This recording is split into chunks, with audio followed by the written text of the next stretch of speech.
Welcome to the Business Information Buffet Podcast, also known as the BIB Podcast, where everybody eats, powered by the College of Southern Nevada. Each week, we'll be featuring business owners and entrepreneurs that will provide their personal recipes for business, powerful conversations, and knowledge of the business world.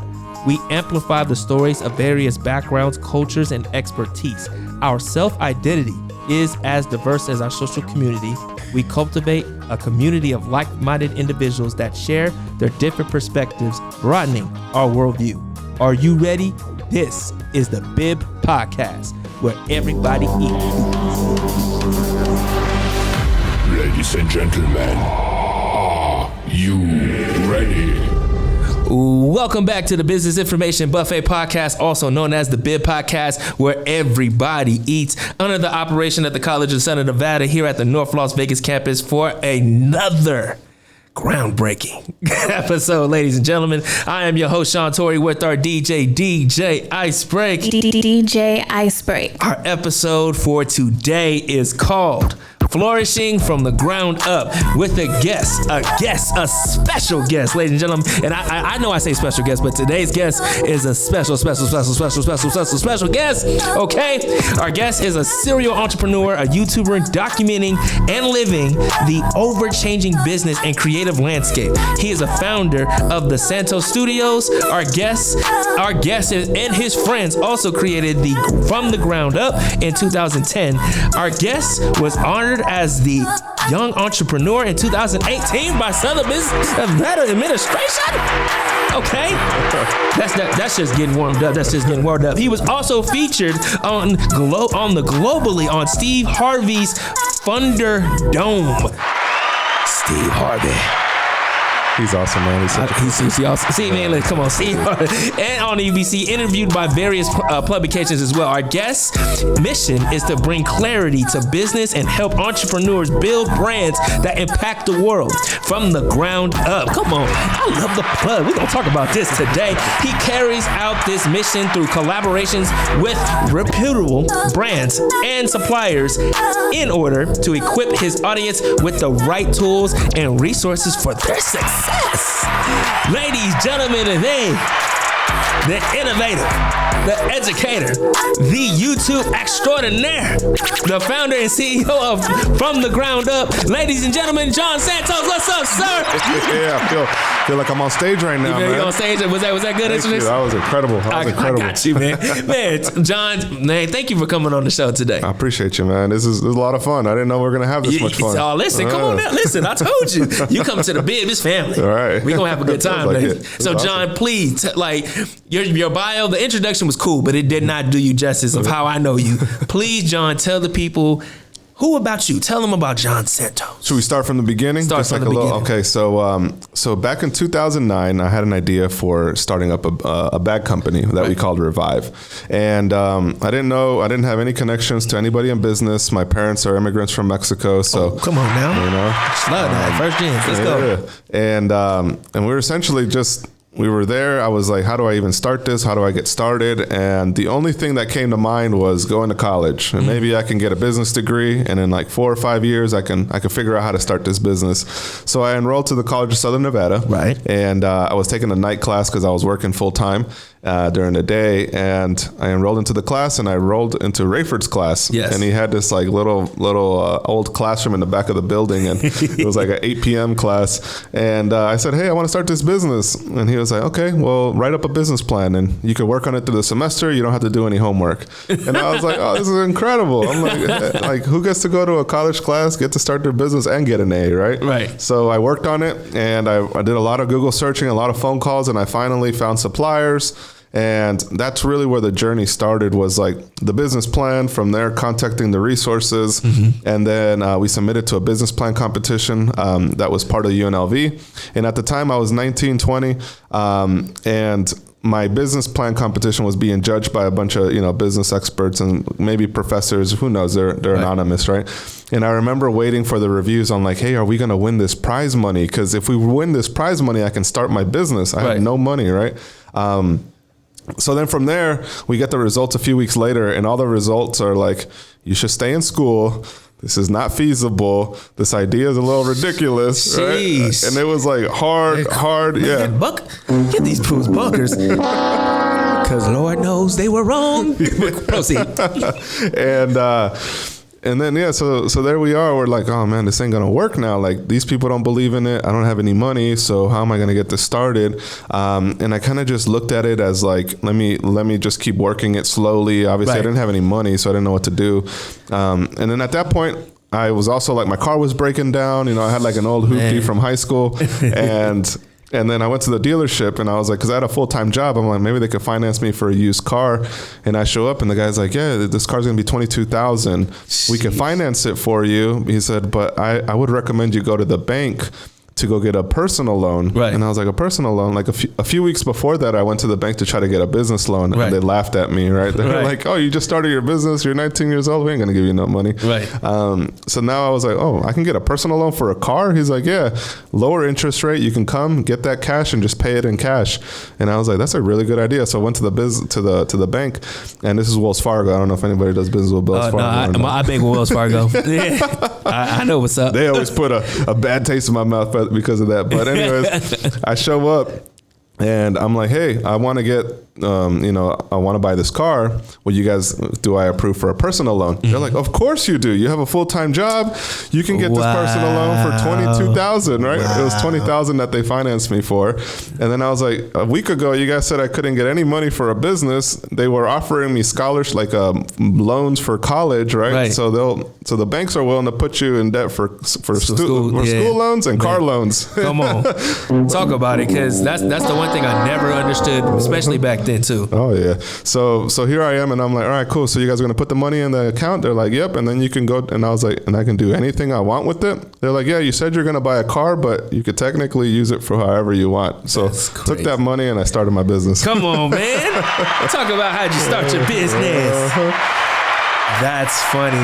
That's funny, but that is true. Like a lot of starting our businesses, they do not only that, they're not willing to give you business credit, or like when you're applying, they want you to attach your social, and it's like, well, I have my DUNS number, well, I have my EIN, why do I have to attach my social? Not understanding the ins and outs of those things. So so when you started your business, when you made that decision to not get a used car, thank God, because now you're flourishing now, right? So how did those first, I would say, 5 years go, right? From starting from the ground up in 2010 till now. Yeah. So the journey of that was really interesting. We had developed a bag that was going to be able to be customizable. So you could take pockets out, switch them out. You can make the bag bigger. You can customize it with like your own colors, and like you can paint it, right? Back then it was like EDC was big, and it's funny that EDC is this weekend. It is this weekend. It's this weekend. We're drawing off all types of traffic for me right now. And then we had, so back then EDC was huge, like just starting, but it was more the neon colors. You had all those like the LMFAO.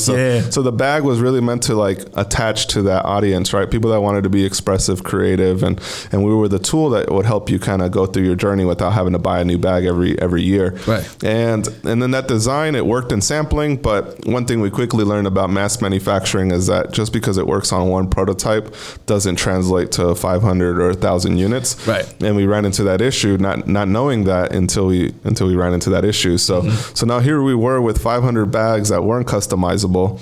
And I remember sitting at the factory, because I was sitting at the factory when they told me, hey, this isn't matching up. Like bag number 10 and bag number 50 don't align, right? But bag number 10 and 11 do, right? So here we're trying to figure out, like, is it something that they're doing wrong in sewing? Is it the fabrics? And it ended up being one component. And that component, there was no way to change it, right? So that was a big lesson. And at that point, we had to realize, like, we had to make the decision. I remember sitting in my car, and the guy was like, hey, so we haven't finished cutting the rest of the bags. We've only gotten through 50 of them so far. Do you want us to finish the rest of the 500? It was a big investment on mine. It was like $7,000, $8,000 in at that time. Right. And I remember sitting in the car, and he was like, we don't have to continue because obviously it doesn't work. So we can just kind of scrap it. You can get your money back from here. Like, you obviously already paid me for my labor. Right. It's up to you. So I remember sitting in that car just like, should I do this or not? Like it didn't work. Right. It didn't work. So maybe I should just scrap it and try to start a different business. Right. And I remember calling Rayford and I was like, Rayford, this is what's going on. And Rayford was like, John, whatever you feel like doing is going to be the thing that's meant to be. Right. And I was like, oh, that didn't really help. So I thought he was going to give me some words of wisdom. No, that's funny because that definitely sounds like what Rayford was saying. That's funny. And then at that moment, I called my partner Medine, and Medine was like, "Let's go for it, man. Let's just sew those things up, make it a regular bag, and let's just go sell them. Let's just go sell them. Like we already got the product started. Like what else can happen? We fail with it. Like I'm sure we could sell these bags, right? So now here we were selling a random array of colored bags that was like 7 colors, and everyone's like, "Why do you have so many colors?" But originally the design was that we were gonna trick out the bags in different colors, right? And so now we just have solid bags and we're selling them at schools. We were in the classrooms pitching our product like, hey guys, this is, my name is Jonathan Santos. I'm the founder of Revive and we made these high quality bags. You need to buy them. Hey, you look like you got an old bag. You want to buy this one? 15% off for students. That's for real. We were hustling out of the trunk of our cars. Wow. In classrooms, anywhere you can go, events. Tuesday Blend, Westside Wednesdays. We had like strip events. We were selling stuff in nightclubs before school started. Come on, man. Yo, the hustle. But those are the stories that get you success. So please keep talking about it, sir. So how did that? Can you think of a time where you thought you planned something and it didn't go accordingly? Like, how did you make it work? Oh, most definitely. So like that was a big thing. Like obviously we were planning for customizable e-commerce. Right. And then we're stuck with a bunch of colors that doesn't differentiate us from JanSport. So now we have to go sell it and figure out like, how are we going to sell this? Right. So positioning the product after we made it to a market that we thought we understood. Right. Now we were going to sell we're competing. They were like, what's the difference between this and JanSport? Yeah. And we're like, oh man, well, ours got a laptop sleeve. JanSport's doesn't. Yeah. For this price point, right? Yeah. So we were like coming up with different pricing angles. So the way that we overcame a lot of things is just being in front of the customer. And when we were in front of people, whether it was like a First Friday event in downtown, like we wanted them to hold the product, to see it, to use it, and they would give us feedback. And then we'd be like, all right, well, that's really good feedback. We'll apply it to the next version once we sell out of these, right? Yeah. Because we don't have any money to buy anything else, right? So the big part of it was just making a commitment to it, sticking through it, and just seeing it through. And that was our early years of like 2010 to 2015. And then one of the things that we were doing in the meantime, we were learning a lot about like cut and sew, different fabrics, leathers, right. Prints. How do you print on different fabrics? Fabric printing, all that stuff, like sublimation. We were doing like you guys embroidery. Doing infusion too? Yep. Yeah, okay. Yeah, so we were doing a lot of different applications on different product lines, and we were developing stuff like in-house. We weren't able to release it to the public because we didn't have any funds for it, but we were prototyping a lot of stuff. Right. And then from there, we ended up going to Magic, the actual Magic trade show. So 2015, what's interesting about this story is that you asked from 2010 to 2015, like, and I always feel like 2015 was like the end of an era, like a chapter in our lives. Right. Because 2014, we went to Magic.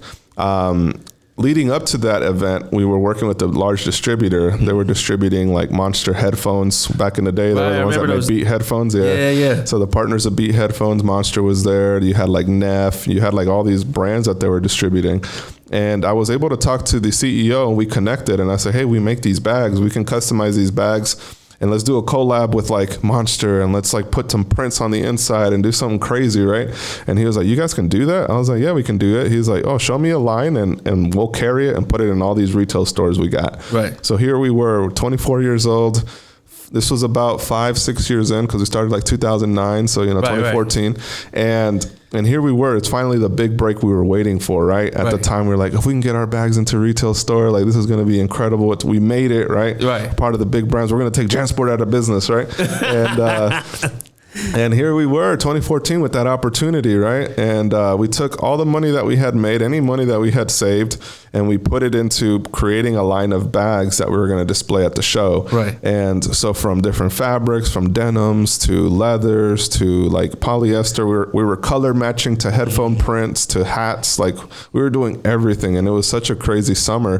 That was a summer that I quit my job, so I no longer had a job. I was fired actually because oh man, I said, hey, can I take the weekend off? Like I need to really sit with this manufacturer and get these like colors right because they need to match exactly to the headphones, and I got to be sitting there to make sure we get the science right. Right. And she was like, if you don't come in tomorrow, you're fired. I was like, well, I'm in California right now, so I can't come in. Well, I'm gonna take this L, buggers, so I can get this win. Let them know. And so that was the last time I had a job, 2014, and here I am in this manufacturer now, like, and I'm like, this has to work. Like, this has to like work now because I have no other options. I don't have a job. Like, what am I gonna do for money? Like, we got to sell this stuff now, right? So here we are. We're finalizing the details of the bags. We end up presenting 16 different SKUs, tablet sleeves, phone pouches, backpacks, duffel bags, all variety of different colors, prints, and we show up and everyone's like, this is incredible. Like, you guys just did this in 2 months? We're like, yeah. They're like, nobody does this fast, you know? And I was like it takes a year. Right. Like normally you gotta, because then I not just making the samples, I also had to make sure that whatever we selected was going to be able to meet the demand of any order size. Gotcha. So if he said some of the parameters, because they logistically source for a lot of things from China and different countries, right? So that's when I started learning more about global sourcing too. Gotcha. Because a big part of it was, hey, we want to have a U.S. manufacturing arm in case the orders are less than like 5,000 units. We want to make it in the U.S. Right. We want to have something in Mexico that could probably support somewhere up to 20,000 units, and then we want to have somewhere in China that can do 20,000 plus and get it within these time windows, right? Right. So here I am sourcing for materials and ensuring that it's available in every different country. So like, hey, they obviously have access to this, and if Mexico couldn't sublimate, I had to do the logistics between LA and Mexico, right? And then figure out those price points, right? Like, I'm like, if I buy that fabric, sublimate it at that cost, ship it down, like, what does it cost to get to Mexico, and then what does it cost to get to across the border? Jeez. And I had to get those wholesale prices locked because that was going to determine our profit margins and our overall like revenue share. Right. So like every price point I had to have everything so calculated and dialed in that when I presented it to them, they're like, this is incredible. How did you do this? Like 16 SKUs, right, globally sourced, and everything's good to go, right? And I was like, yeah, now let's sell this stuff, right? So I remember, was it Sway? Yeah, Sway. DJ Sway Radio was there. Sway. Yeah, oh, Radio wow, Sway. Okay, dope. Radio Sway came by, his agent, everyone. We gifted him some stuff. He's like, this is dope. He's like, I fucking love this, right? So he's like, he's rocking it in the show and stuff. It was really cool. And we had Snow the Product out there. I don't know, like anybody listens to rap. She's like a Hispanic female rapper. Snow the Product was there. What was it? 3-6 Mafia showed up. Like all these like iconic. You got like, the iconic class that we grew up on. It was, dude. It was like, man, come on. Give my man John Santos a round of applause, because boy, he's out here meeting gems, legends that we grew up on. Yeah, so here we were. It's an incredible trade show. Right. And all these different suppliers are like, yo, we liked it. We booked it into a lot of boutique retail stores, like very streetwear, things that are really coming up. And they were booked with hats and Wiz Khalifa's hats and headphones, you know? So it was such a, like, it was like, wow, we made it. We're finally starting this thing, right? And we were on a high. Like 2014, we were on a high. 24 years old, we're 5 years in, we're finally starting to make this thing. And then I'm like, yo, so what's the next steps, right? So I'm talking to the distributor, like the CEO of the company, and he's like, all right, guys, we're gonna compile all the orders from here. We're gonna get back to you guys on when you need to produce it, what price points we need to make sure we hit it, right? And then this should be booked into stores by by holiday, December. So I was like, all right, let me know as soon as possible because we got to get this started, right?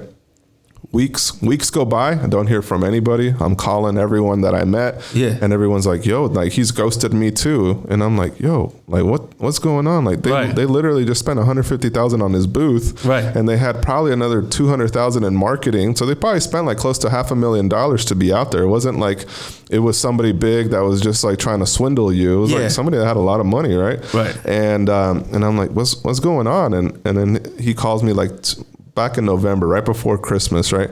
And here I am thinking like, well, maybe it's going to be a spring lunch and not a holiday lunch, right? Like maybe there's still time, right? And then he calls me and he's like, hey, John, man, I'm so sorry. And I was like, what's been going on, Tian? And he's like, I'm so sorry, man. Like the distribution deal fell apart. The VC company, the venture capitalists who were backing them, they didn't like some of the terms of the deals. So they took their money and we're out of money. There's no way we can produce anything. We can't fulfill any orders. Dang. We're refunding any sales that we got because we're not going to be on the hook. We don't have the financing for it. Right. And I was like, man, like literally that whole year I was like on a high, right? And we made it to Magic. We showed up, we showed out. And folks loved it. Folks giving away samples. Yeah. Man, damn. So please. So then, because this goes into my next question too. What is something, like, I think you pretty much answered it, but I want to know what happened after. Yes. So what are some things you've experienced that could have worked out in theory, but did not go that way in practice? Yes. How did you, which you answered, but how did you come out of it? Like, yes. So here we we're kind of like a dog with a tail between his legs right now. It's holidays. And I'm just like, I can't believe that this happened to us. Right. And I'm kind of like depressed, right? Like low key. And I remember my wife, who was my girlfriend at the time, Amanda. Yeah. She saw me. She obviously, wifey. Yes, my wifey was like, she was with us the whole time. And I remember her telling me, she was like, because she saw me down, she said, hey, so you know what I think would probably make you feel better? I was like, what's that? And she was like, make a video on how people can start with little to no money on YouTube and throw it up on YouTube. And I was like, what do you mean? And she was like, you know how to start businesses. And at the time I was working with like SBDC and a couple other government agencies starting businesses. And everyone would come to me for starting apparel brands. Right. And anyone in the city that got somebody that's starting an apparel business, they sent them to me. They're like, oh, John does apparel. He manufactures stuff. He does all that, right? She's like, I really think you could share something that people don't know. Right. And I was like, that's a really good idea. So let me film a video, right? So there I am. I have some like sample sheets on the back from some of the bags that we made. The very first video on our YouTube channel shows like the little bedroom that we were in. And I start giving them tips, like it's 10 ways. It's essentially a 10-step process to starting a clothing brand for less than $50. And it's 10 steps that I put together that in total at the time of that filming valued was like $47 to start your business. Right. It was like getting a sole proprietor, which was free. Getting a free Shopify store at the time, free. All these different ways to do like a free to low cost method. And I shared it. I filmed it. It took me about an hour and a half to 2 hours to film that video. Right. And then there I was in the editing room. It took me like 2 to 3 weeks to edit it because I was like, man, this is a lot. I was blabbering a lot. Yeah. And I was like, that's kind of like not interesting, right? Like, so then I condensed the video, I think to like 15 minutes or 14 minutes or something from like 2 hours. And then I was like, man, I don't know if I want to publish this. Like, I think there's going to be a lot of haters out there that aren't going to believe me, right? And I was like, and at that time I was already like kind of low because I had just lost that distribution deal, right? So I wasn't very confident. And then I told my wife, I was like, you know what? It looks good, but I'm not going to put it up. And she's like, just put it up. And I was like, so I'm going on YouTube.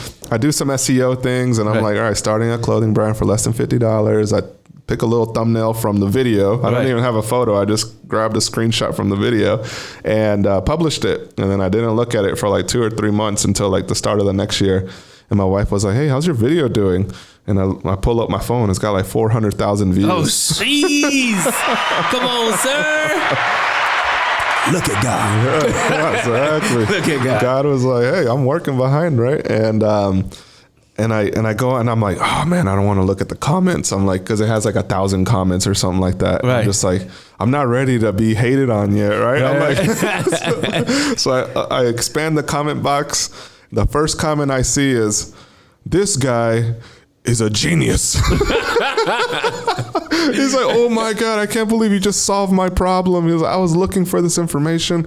Everyone always beats around the bush for it. You gave it straight out. And I just did this 2 weeks ago and it worked. I did it for $25, right? People were like, and then somebody was like in Wisconsin, like it works in Wisconsin too. And that's all over the US. Come on, man. Come on, John.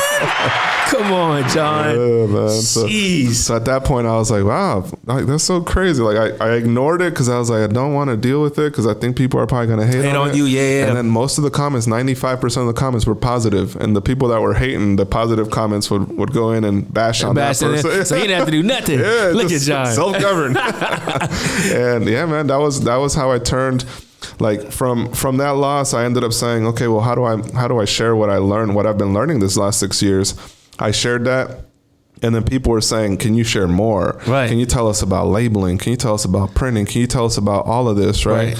And that's kind of how the journey of YouTube started. Was I was just sharing. That first year, I only made one other video. Right. Because I still wasn't at the point where I could film. I was like, I got to get my business in order. I got to make sure that the next thing we're doing is going to win. Right. Because at the show, we displayed 16 products, but we had a couple that we held to ourselves. We were kind of holding those to our own. We were like, we're not going to show this until we know that this is a legit partnership, right? Right. So the next year we got back onto it. We were like, hey, let's look at that product line. It was a basketball bag we designed and developed. And at that time, my partner Medine was like, yo, this is going to be huge. And I was like, yeah. But he's like, but we can't show it to these guys because we don't know if they're legit or not, right? And I was like, no, you're right. So then we started working on developing that bag with all the context we had made from sourcing this other line of bags. We developed some really good samples, like leathers to match with the Kyrie. At the time, it was Kyrie All-Stars. We had the LeBron, the King James shoes. There was all kinds of different sneakers. Right. Now we were going into how do we make bags that match with sneakers and also are basketball related. Right. And then from there, we launched a Kickstarter campaign because we realized we were like, hey, like nobody's going to do anything for us. Like we have to prove this out on our own. Come on, man. Dude. Come on, man. I love to hear it. I love to see it. Yeah. Man, John, you've been definitely dropping a lot of gems and telling us your phenomenal story. So thank you, because you gave us that magic. You gave us that magic to see. You see there? But I'm sorry I had to do this to you, bro. You ready? Let's do it. Put you in that hot seat, good sir. So in this segment, we provide in-depth questions till we learn more about you as a guest, right? So we used to be rapid, fast questions, but we like to get down to the gritty, right? Which we already started with this great conversation. So John, my first question for you for the hot seat. Where did the name From the Ground Up come from? We were just reflecting on that the other day, and it came from Medine, and he said it was a part of a movie from the Hustler movie, one of the Hustler movies with one of the actors. Anyways, he said, I want to build this from the bottom up. Right. So Medine told me, he said, yeah, you're building, like you're really showing people how to build stuff from the bottom up. And I was like, the bottom up? I was like, nah, from the ground up. And I was like, from the ground up. I love that. That's how it came to be. So which wholesale vendor has the best quality to you?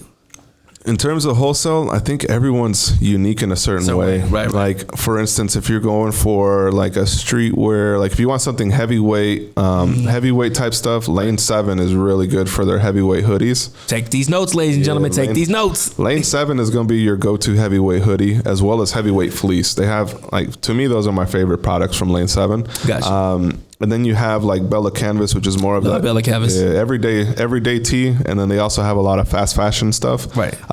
Which is incredible because a lot of vendors don't offer that stuff at the prices that they have it. So to me, it's between Lens 7, but then there's also a new coming company that I've been rocking. I'm actually rocking their shirt today, right? And it's T-Styled. T-Styled, yeah. Okay. T-Styled is my boy Demir. Their company owned Gildan back in the the 80s, 90s, 2000s. Right. Really cool people, and they have some really good heavyweight streetwear tees. So like anything 9 ounce, like very heavyweight quality stuff. I love it. Okay. Well, appreciate that, sir. So then, what are some common mistakes you see that apparel businesses make? Common mistakes that people make is everyone is so bought into their idea that they don't go to the market. Like the feedback they get from the market, a lot of times they disregard.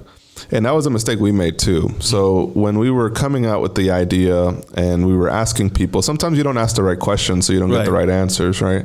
But I think a lot of times people are so bought into like what they're creating that they don't go to their target audience and actually ask them if they want to buy it first before producing it. They're like, oh, people are going to like this because they mess with me. So I'm going to go out, produce 50, 100 units because it's going to cost me $8 instead of paying $25 for one sample. I can pay $8 times 50. Like, it's saving me a lot of money, right? I can make bigger profits. but you never validated the idea. So now you're sitting on inventory. Sitting on inventory, man, that's the worst thing ever. I sat on inventory once, and that's why like now.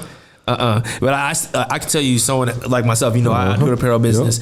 There's still things that I've watched you on that I'm like, okay, I need to take these next steps, but I put things to the side because I'm doing this right now. But I can tell you, yeah, that's one of the things I've learned on very quickly. It's like, I'm not finna sit here and sell nothing without talking to my audience first, because most of the time I sell out every time I drop something, because I was like, man, listen, but I can only do so much for so long without having a team. Like it's just me by myself. So like for someone like myself who I watch you, but to other folks who don't, what are the benefits with using your service? In terms of our YouTube or our YouTube, products? Your products, your YouTube and products. Because you guys have it all. Because I remember I sat and watched your the recent one that you sent me. I sat there and watched the 2 hour class session. I saw Redford on there dropping some great gems on there too. So what would you say to those folks who are like myself, who's an entrepreneur, who loves apparel and really needs to learn some key information on how to make their brand and their vision flourish? Most definitely. So I think YouTube for us is a great way to share the message and spread education. Right.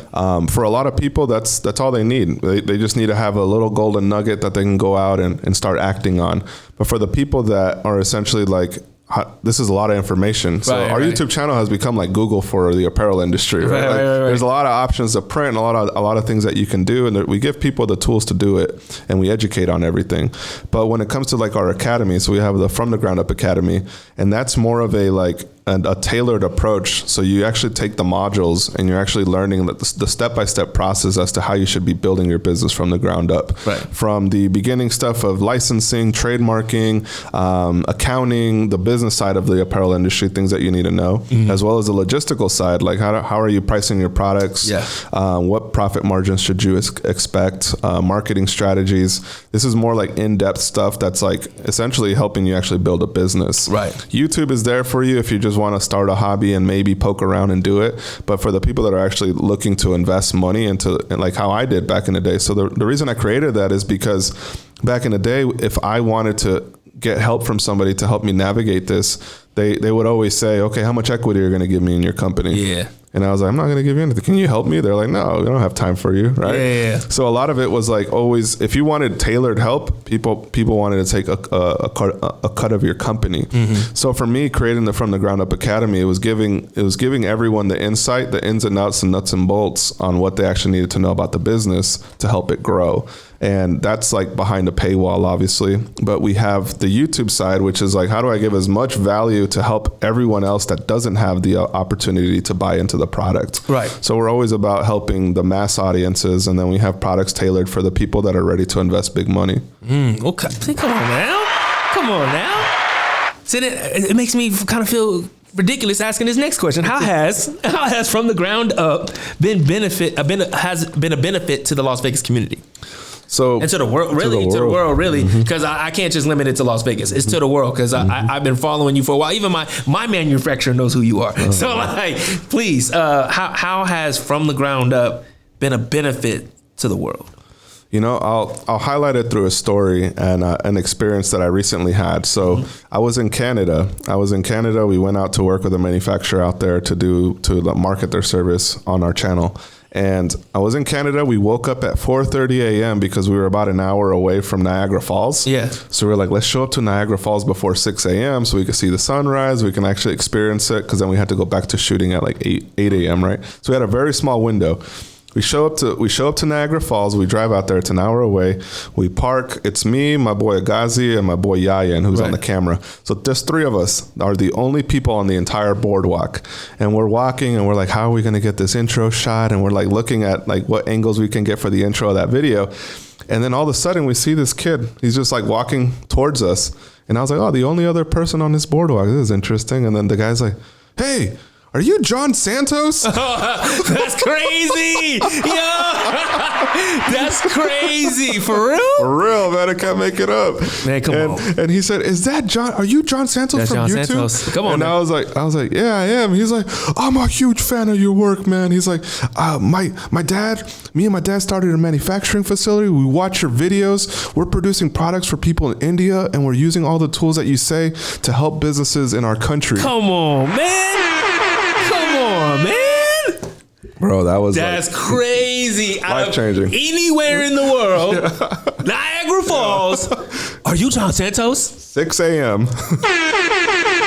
And I said, what are you doing here in Canada? He's like, oh, I'm going for summer school here. And like, I just decided to walk in this morning and just go take a walk in the morning. And here I am running into you. Look at God, bro. Come on, John. Come on, John. Come on, man. Wow.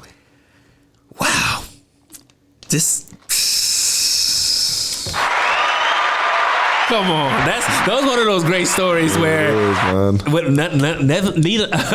needless to say, he's making an impact, ladies and gentlemen. How has it been? How has it been for you balancing assisting the community in this aspect to teaching and to essentially maintain an apparel store? Because we know the apparel store is here in Las Vegas, but how are you able to juggle it all and balance it all? On top of congratulations on the, I don't know if I can say, the new family, the new baby on the way with wifey. Yes. Shout out to him, man. Shout out to John. Yeah. New crib. How are you able to balance all of it? Man, that's one of the biggest things that we've been working on lately and recently, even the last year, because last year was chaotic. We grew very fast. Last year we were at a staff of 3 and we grew to like a staff of 8 full time. Right. And this year we stopped hiring as fast because we wanted to build a better team. So now we're at 10 employees, right? Right. It was very chaotic last year. And then the one thing I learned about myself last year was how important it was to balance things. A lot of time you hear, like as an entrepreneur, you hear about the hustle, the grind, just go for it, no sleep, right? Like those are the messages being put out by everybody. Right. The reality is those messages don't work for 95% of the people. That's true. Right. The reality is most entrepreneurs need a balance. And for me, last year was like the epiphany of realizing that I needed to have a balance between my work, my business, my relationships with my wife and family, right, and my mental health and physical and spiritual health, right? And those were the 3 areas that I needed to focus on and I needed to keep at the top of mind. So every week now, as I'm planning for the week and reflecting for the month, I'm holding myself to doing something for family, for my spiritual, mental well-being, and then big goals for the business. Right. And I have to hit all 3. So I can't just do always business, because then family and your mental health breaks down. It breaks down. So Bro, you have to prioritize right. The other 2 as well. No, you're right, man. Because on a personal note, for me, I went through. You know me. I'm always somewhere doing something, and I had to end up having emergency surgery. So the height of this having like crazy weekend of myself and Sarah, we were here in the podcast room with college friend of mine, Colin Kaepernick. We did this whole Know Your Rights camp. But for this whole year, I've been planning this and no one knew.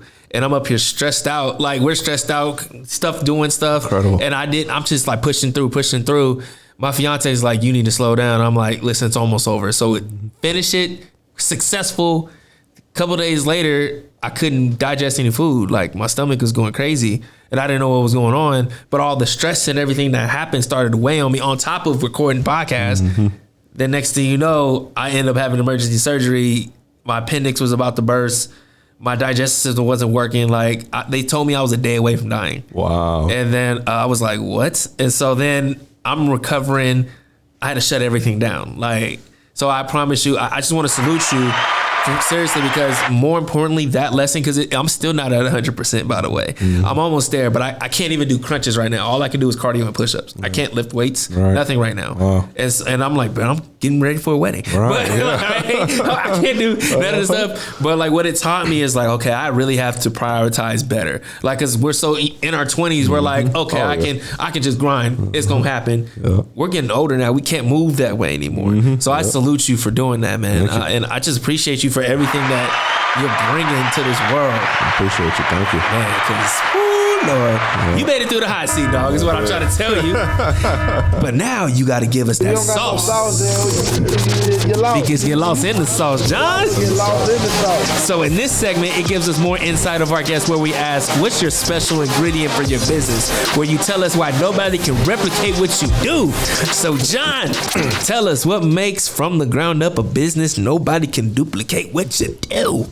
You know, one of the things that I learned early on is that everyone's always looking to scaling really quickly. Yeah, that's true. Everyone wants to create something that can be replicated in terms of like, if I create this process, that means I can do it a lot faster, right? Everyone thinks about software as that. Like if you can create a piece of software and integrate it, you can scale it up really quickly, right? Right. So as entrepreneurs, we're always looking for ways to scale and just kind of like remove redundancies and just keep things moving forward.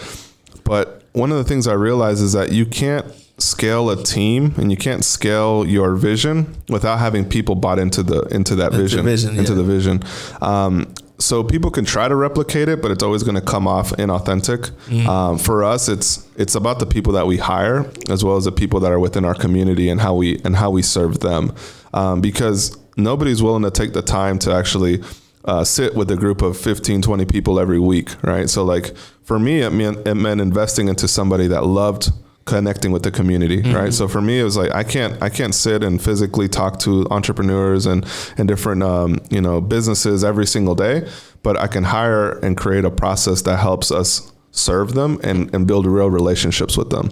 So then I can go out and work with the bigger companies and actually like talk to the CEOs and how do we collaborate on something big this year, right? So it gives me the ability to still make the corporate plays while the team is focused on the community plays. And then together we come together to share those stories. Come on, man. I love it. So would you say that's the secret ingredient? Yeah, the secret ingredient is love. Ooh.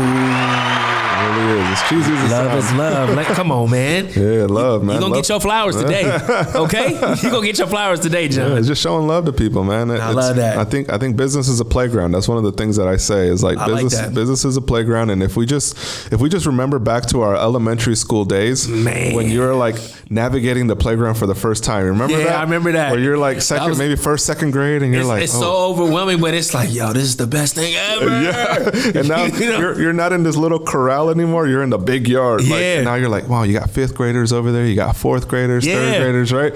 And now you're like, where do I fit in? And there's the unwritten rules, laws of the playgrounds, and you try to figure it out. And it's like, and you can't afford to mess up. It's all right, let me just move this. Okay, that don't work, but we cool. All right, let me go this direction, man. Business is a playground, man. And every entrepreneur, every business owner that you meet has a personality, a wants and needs and desires. Right. Just like the kids did in school. Like they were all about something. They were brought up, and you had to navigate those relationships to build winning teams. Man, thank you for giving us that secret sauce, man. I love that, man. Yeah. Business is a playground. John, man, this has been a great episode. I continue to learn a lot from you. I know before we even got on air, Curtis was asking questions because we always know about John Santos. I think I've been spoiled and privileged in this matter because when we met, it was like Kevin, who, my frat brother, he was like, hey, meet John, go to John. And we for the past couple of years, just always known each other, but never had a chance to really sit down like this. But we sat down before on different things, but I just appreciate you. I want to thank you for coming on to the show. I know this took us some time to get you on here, but I always believe when it's going to happen when it's happened. It's all about timing. And you've been doing phenomenal things, going to Dubai, going to Canada, getting kids seeing you, out here traveling, out here getting jobs to people. Come on, John. Come on, John. I appreciate it, man. So now we got to get into our last segment, which is the happy hour, ladies and gentlemen. And I actually got something for you. On behalf of the Business Information Buffet Podcast, also known as the Big Podcast where everybody eats, this is for you. Thank you. Yes, man. I love it. Check it out. Yes, got the swag for him. Yes, sir. Where else can everyone buy this? Oh, man. Honestly, this gifts. No, that's gifts for y'all. That's gifts for the guests. Yes, sir. In this last segment, this is where we take a toast between the host and the guest, right? Where we toast the success and fulfillment, where we ask, what's going on great for you, big or small? So, John, what is going on great for you, your business? What's going on great? that we could toast to? For my newborn baby coming in a few weeks. Come on, newborn baby. Yes, sir. Baby boy. I haven't released his name publicly, but I'll release it on here for the very first time. What? What's his name? His name is Zion Eli Santos. Zion Elon Santos. Cheers to you, bro. Toast to you. Cheers. Cheers.